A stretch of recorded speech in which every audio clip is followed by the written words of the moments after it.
So, yeah, extra Doremi review this week instead of Bowspirits. As one, I think we're going to need a little extra time on that series because we're going to have to cover the last 3 episodes of that show. And so, yeah, extra review this week instead of Bowspirits. As one, I think we're going to need a little extra time for that, as we probably are going to cover the last 3 episodes. And two, well, just kind of really wanted to cover this episode because it's kind of important, so may as well, it's my channel, so let's just get right into it. 当然じゃ当然やんな。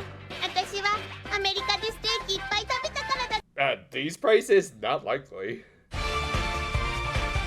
Cold Opener featured Doremi and Reika forming a Banzai comedy duo, which, yeah, if you've seen at least a few of those guest star episodes from Precure, you know how great this style of comedy is. Okay, truth be told, I do think these guys could be funny if you're able to see them live, but it is also a brand of slapstick that doesn't always translate well into animation, and when they have these performers portray themselves, they tend to sound a little on the Tommy Wiseau side. 僕たちだって毎回緊張するよ。 I did not hit her. It's not true. It's bullshit. I did not hit her. I did not.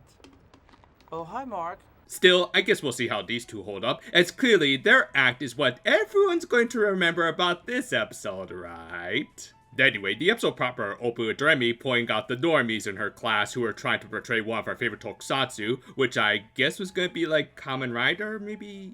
ああじゃないんだよ。バトルビームは。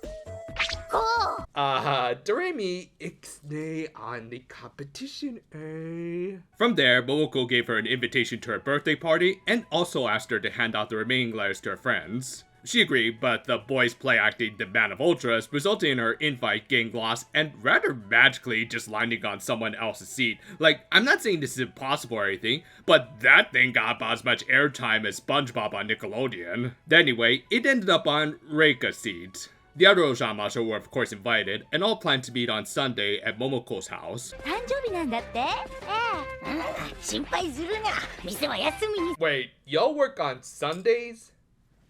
Siri, what's the number for the Bear Business Bureau? Unfortunately, Pop and Mrs. Harakaze couldn't make it due to the former having a piano recital. Oh yeah, that was kind of a thing with her, wasn't it? Thus, it fell on Mr. Harakaze to escort her, though he seemed to be a little busy too. Dude, why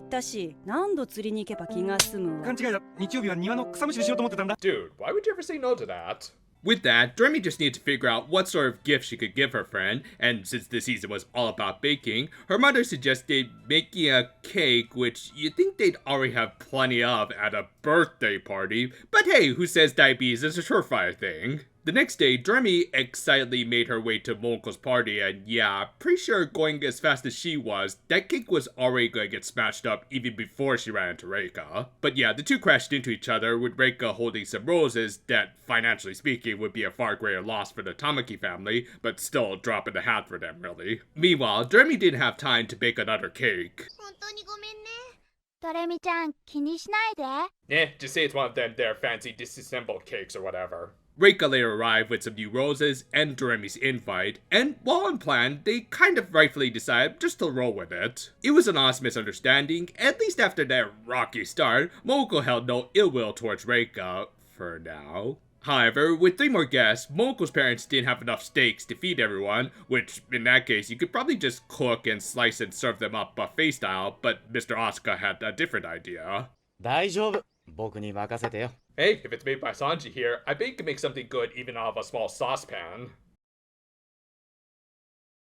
But yeah, they decided to make some very American beef stew, or at least what they had seen in some old westerns with John Wayne and Clint Eastwood, who, yeah, the latter at least might not be the best example of a dad, but don't tell these boomers. And of course, the idea of the scene was to share stuff from a different culture, which as we've seen has been kind of a thing with this season. This is then highlighted further when Momoko decided to give her friends a little tour of their house that included stuff like her father's architect designs for buildings in Odaiba and New York, as well as her mother's photos that we might have seen a little bit last week. However, the most important photo for this particular episode was the one that Momoko took with her New York friends, which included her bestie Beth. Reika tried to guess which girl it was, and hilariously enough, first picking her own American ex being like a Super Sentai hanging out with Power Rangers equivalent. 私の方がずっと美人でスタイルがいいですわ。 That's a very problematic statement. You know what, I probably shouldn't joke about that stuff too much considering what's about to come up. Because after guessing wrong a second time, she explained why she couldn't figure out who Beth was. 黒人の子はね Oh yeah, we're going there. Just gonna log off X for the next few months.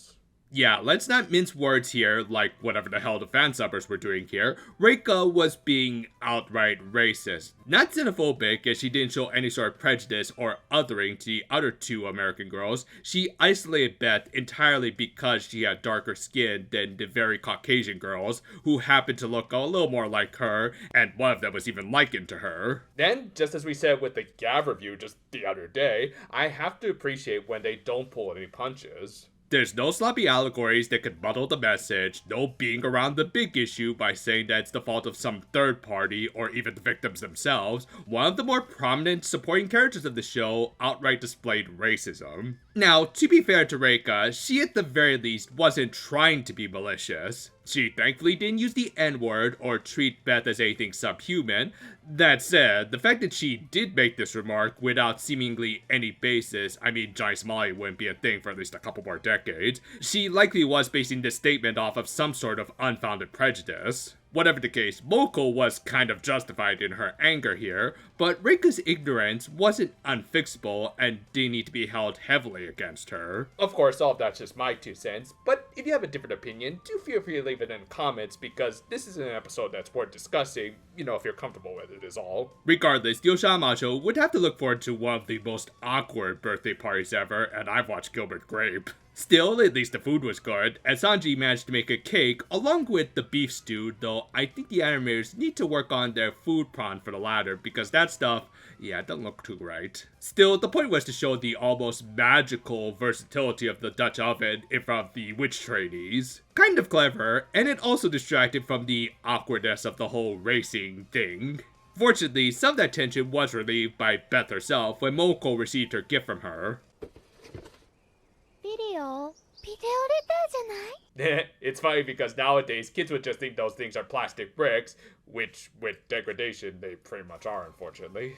Still, Beth not only managed to record a message before then, but also did mostly in Japanese, having learned a little from a Japanese kid who was studying abroad in her class named Sachiko, in another good example of cultural exchange. This one, of course, being a little more significant than just the Dutch ovens. I also like the little touch that in spite of Beth's VA being very Japanese, she kind of accurately recreated a kid just learning the language mostly by using common vernacular from a beginner's Japanese course. Whatever the case, it was a heartfelt video letter, as the two clearly put a lot of effort into it. Though it also made Reika feel like even more of a heel for what she said. Fortunately, and kind of thankfully, since she has kind of taken a bit of a back seat this season, Doremi had come up with a plan to help her make up with Momoko.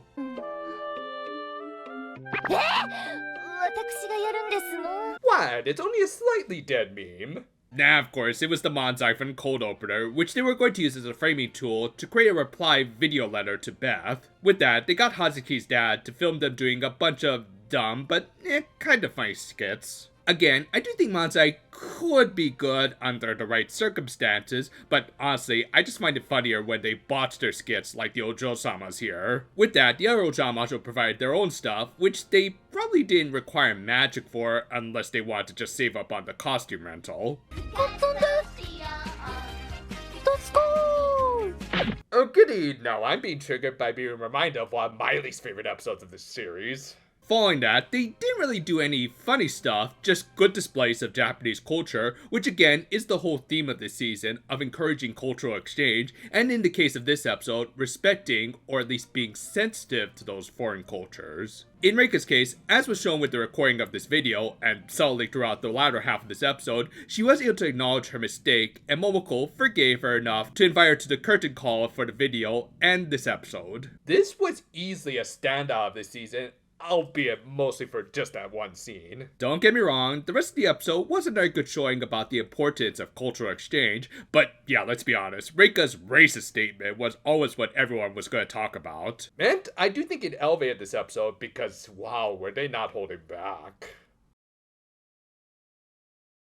To me, if a show is going to tackle some sensitive topics, I think they should just go as far as they can with it. Obviously, they shouldn't go overboard to the point that it becomes shock for the sake of shock, and instead tries to make an important point that's not muddled by some sloppy allegories. Granted, it is surprising to see it come out of this show about a bunch of goofy, bothersome witches, but I guess that's also kind of the point. It is important to teach cultural sensitivity to younger audience, especially in a country like Japan, where their history of isolationism has led them to be a little slower on the uptake. Like, I'm not saying the country is outright racist, but they can be quite insensitive at times. And the same can be applied to Reika, as while what she said was racist, it was at least coming from more of a place of ignorance rather than malice, which would be a common mindset, especially for a kid of her age. Thus, and while not everyone should just become an activist or something, calling them out is important, and once they are aware, you can move on, which I'm glad is what they went with this story, by not lingering on the point too much. And as a result, it also made room for bits showing the benefits of cultural exchange, from little things like the Dutch ovens to more blatant stuff like Bet's video letter. It was all well thought out and themed very appropriately for the season, making for overall a pretty much perfect episode. I guess if I were to nitpick anything about this episode, I do still find the bonsai stuff kind of lame, but at least the other comedy in this episode kind of made up for it, and Reika getting a lot more development, especially compared to what she was like in the first season, really highlighted how she's one of the better side characters. And yeah, I guess Manzai is also a significant bit of cultural exchange, and to be fair, they are a lot better than most comedians these days. Thank you for watching, and if you are so inclined, you could check out some of our other videos on this channel, you know. The year is almost over, so new series should be getting announcements soon, which depending on how many hours are in the day, we might cover. I mean, there isn't just 24 hours, right? Still, look forward to whatever may come next. Until then, though, fair for now, my friends, and